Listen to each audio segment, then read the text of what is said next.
بسم اللہ الرحمن الرحیم، ٹی ایس ایس میں خوش آمدید۔ آج ہم یہ پڑھیں گے عقیدہ ملائکہ۔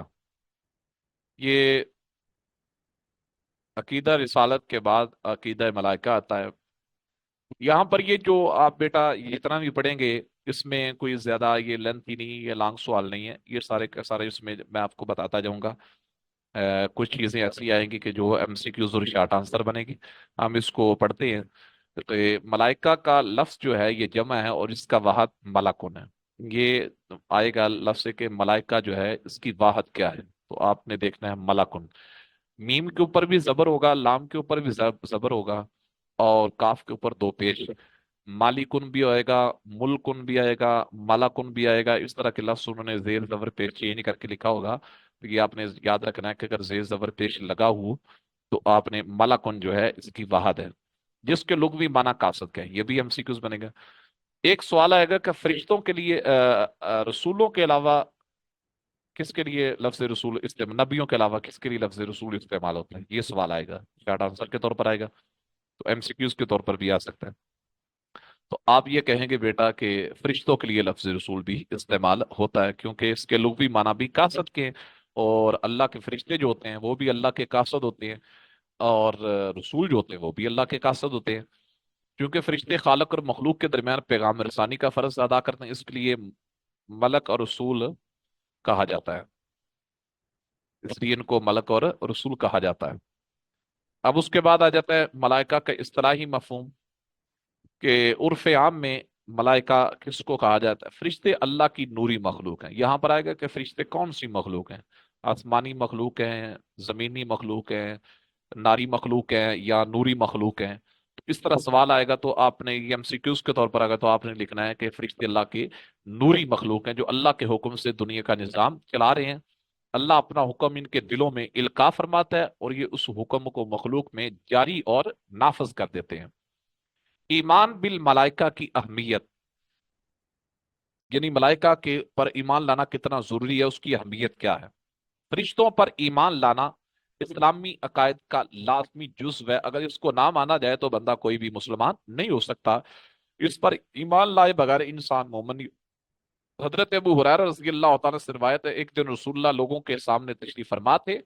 اس دوران حضرت جبریل آئے اور انہوں نے آپ صلی اللہ علیہ وسلم سے پوچھا ایمان کیا ہے؟ آپ صلی اللہ علیہ وسلم نے فرمایا ایمان یہ ہے کہ تم اللہ پر، فرشتوں پر، اللہ کی ملاقات پر اور اس کے رسولوں پر اور دوبارہ اٹھائے جانے پر ایمان رکھو۔ تو اس میں بھی اللہ پاک نے فرشتوں پر ایمان لانا ضروری قرار دیا ہے۔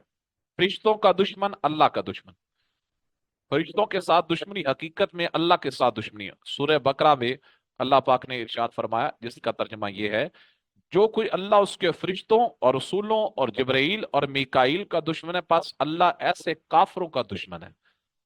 تو یعنی فرشتوں کے ساتھ دشمنی کو اللہ پاک نے اپنی دشمنی قرار دیا ہے۔ اب فرشتوں کی ذمہ داریاں، یہ سوال آئے گا کہ مشہور جو چار فرشتے ہیں ان کی ذمہ داریاں کیا ہیں؟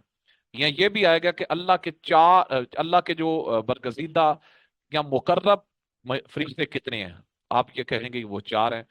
تو دوسرا سوال اس طرح بن کر آئے گا کہ چار جو مشہور مقرب فرشتے ہیں ان کی ذمہ داریاں کیا ہیں؟ تو یہ سوال بھی بن کر آئے گا، تو اس کے آگے آپ کو یہ بتائیں گے کہ یہ ساری باتیں آئیں گی۔ حضرت جبرائیل ہے، حضرت اسرائیل ہے، حضرت میکائیل ہے، حضرت اسرافیل ہے۔ حضرت جبرائیل کا کام ہے کہ اللہ کے احکام اس کے فرشتوں تک اس کے رسولوں تک لے کر آنا، یعنی اللہ پاک نے جو حکم دیا ہے وہی لے کر آنا، احکام لے کر آنا، یہ ساری چیزیں کرنا حضرت جبرائیل امین کی ذمہ داری ہے۔ حضرت اسرائیل کا کام ہے روح کو قبض کرنا، یعنی انسانوں کی روح کو جو قبض کیا جاتا ہے، جاندار چیزوں کی روح کو جو قبض کیا جاتا ہے، یہ حضرت اسرائیل کا کام ہے۔ حضرت میکائیل کا کام ہے بارش کا نازل کرنا، ہواؤں کا چلانا، رزق پہنچانا، یہ حضرت اسرائیل کا کام ہے، حضرت میکائیل کا کام ہے۔ اور اس کے بعد حضرت اسرافیل، یہ قیامت کے دن سور پھونکیں گے۔ یہ شارٹ آنسر کے طور پر آئے گا، کہیں گے کہ چار مقرب فرشتوں کے نام لکھیں اور ان کی ذمہ داریاں کیا ہیں۔ مسلمانوں کی مدد، قرآن و حدیث کے مطالعہ سے معلوم ہوتا ہے کہ فرشتے جنگوں میں مسلمانوں کی مدد کرتے ہیں، جیسے غزوہ بدر میں فرشتوں نے مومنین کی مدد کی، ان کی ذمہ داریاں: خوشخبری لانا، فرشتے اللہ کے حکم سے انسانوں کے لیے خوشخبری لاتے ہیں، جیسے کہ حضرت ابراہیم کے پاس بیٹے کی خوشخبری لائے، ہمارے فرشتے ابراہیم کے پاس بیٹے کی خوشخبری لائے۔ عذاب لانا، اسی طرح فرشتے اللہ تعالیٰ کے حکم سے عذاب بھی لاتے ہیں، جیسے حضرت لوط کی سرکش قوم پر نازل ہوئے، اور اللہ پاک نے فرمایا، فرشتوں نے کہا کہ اے لوط، ہم تیرے رب کی طرف سے بد اعمال قوم کی ہلاکت کے لیے بھیجے گئے ہیں۔ درود و سلام بھیجنا، فرشتے نبی اکرم صلی اللہ علیہ وسلم پر درود و سلام بھی پڑھتے ہیں، جیسے اللہ پاک کا ارشاد فرماتا ہے، بے شک اللہ اور اس کے فرشتے نبی کریم صلی اللہ علیہ وسلم پر درود بھیجتے ہیں، اے ایمان والو تم بھی ان پر درود اور سلام بھیجو۔ یہ نیچے وہی بات آ گئی جو میں نے آپ سے پہلے بیان کی تھی کہ مشہور فرشتے، کیا مشہور فرشتے اور ان کے کام درج ذیل ہیں۔ جبرائیل یہ فرشتوں کے سردار ہے، انبیاء پر وحی لانا ان کی ذمہ داری ہے۔ حضرت میکائیل، اللہ نے ان کو بارش برسانے اور رزق مہیا کرنے کے لیے مقرر کیا ہے۔ حضرت اسرائیل، ان کے ذمے روحوں کو قبض کرنا، انہیں ملک الموت کہتے ہیں۔ اسرافیل، قیامت کے دن حضرت اسرافیل اللہ کے حکم سے سور پھونکیں گے۔ کرامن کاتبین، یہ دو فرشتے ہیں جو اللہ نے ہر بندے پر مقرر کیے، یہ انسان کی نیکی، یعنی دائیں طرف جو ہے یہ نیکی کا فرشتہ ہے، بائیں طرف جو ہے یہ بدی کا فرشتہ ہوتا ہے۔ حضرت رضوان، یہ جنت کے نگران فرشتے ہیں۔ حضرت مالک، یہ دوزخ کے نگران فرشتے ہیں۔ منکر نکیر، یہ دو فرشتے ہیں جو قبر میں ہر بندے سے حساب و کتاب کرتے ہیں۔ تو یہ کیونکہ یہ جو فرشتوں پر ایمان لانا جو ہے، یا فرشتوں کے بارے میں یا ملائکہ کے بارے میں جو بھی تھا، اس میں جتنے بھی ایم سی کیوز اور شارٹ آنسر تھے وہ میں نے آپ کو کچھ مینشن کر دی ہے، تو اس میں سے زیادہ تر جو ہوتا ہے وہ ایم سی کیوز اور شارٹ آنسر آتے ہیں۔ تو انشاءاللہ دوبارہ آپ کی اور ہماری ملاقات ہوگی۔ علامہ محمد یاسر القادری کو اجازت دیجیے، دوبارہ ملاقات ہوگی۔